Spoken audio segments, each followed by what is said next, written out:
Hello బాబు. అమ్మా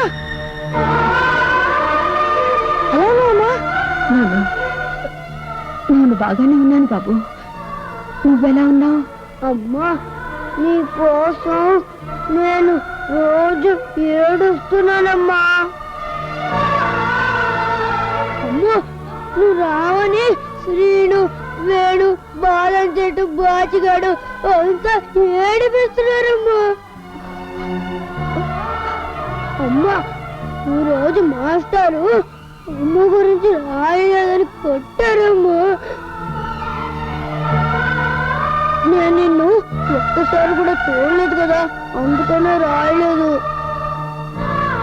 అమ్మా నిన్ను బాగా చూడాలనిపిస్తుందమ్మా. మన ఇంటికి వచ్చేయమ్మా. నువ్వు రాకపోతే నేను అన్నం తిన్ను. లేదు బాబు లేదు. నువ్వు అన్నం తినడం మానేస్తే ఆ దేవుడు నన్ను నీ దగ్గరికి పంపించడు. నేను తప్పకుండా వస్తానుగా. అమ్మా